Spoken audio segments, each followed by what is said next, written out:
Alright, picture this. Canada. Huge, diverse, and more than just maple syrup and hockey. But how did it get here? Let's take a whirlwind journey through the history of Canada.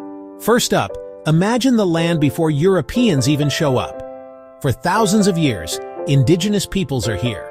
First Nations, Inuit, and Métis, with their own cultures, languages, and stories. The land isn't empty, it's absolutely alive. Fast forward to the late 1400s. European explorers start poking around. You've got John Cabot sailing for England, but it's the French who set up shop first. In 1534, Jacques Cartier lands and says, "Hey, this is ours now." Of course, there are already people here, but that doesn't stop the colonizers. So, the French build New France, mostly along the St. Lawrence River.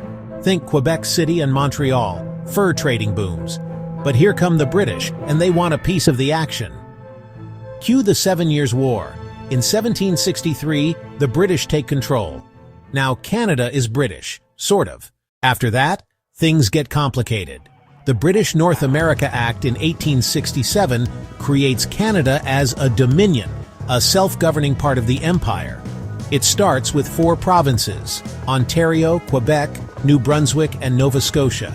The rest join later: Manitoba, British Columbia, Alberta, Saskatchewan, and the rest, stretching the country from the Atlantic to the Pacific, and eventually up to the Arctic. But it's not all smooth sailing. There are tensions between English and French speakers, between settlers and Indigenous peoples, and even between the provinces themselves. The Métis, led by Louis Riel, resist the westward expansion.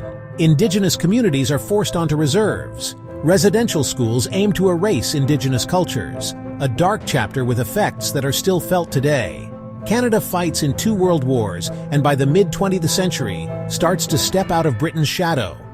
In 1982, Canada gets full control over its constitution. The Charter of Rights and Freedoms kicks in, shaping modern Canadian society. Let's talk about diversity. Canada becomes known for welcoming immigrants, especially after World War II.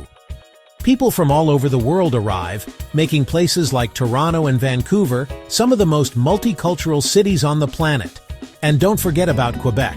There are 2 big referendums, one in 1980, another in 1995, where Quebec voters almost choose to leave Canada.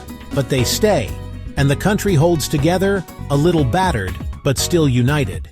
In recent decades, Canada tackles new challenges: climate change, reconciliation with Indigenous peoples, and carving out its identity in a fast-changing world. From the invention of insulin, to peacekeeping missions, to celebrating hockey wins and Drake songs, Canada keeps evolving. So there you have it. From ancient Indigenous civilizations to French and British battles, to the multicultural country you see today, Canada's history is anything but boring. It's a story of resilience, conflict, and ultimately, hope. And next time you hear, "Oh Canada," remember, this place is built on thousands of years of history. It's not perfect, but it's always moving forward. Thanks for coming along on the ride. If you've got questions or want to learn more, drop them in the comments. See you next time.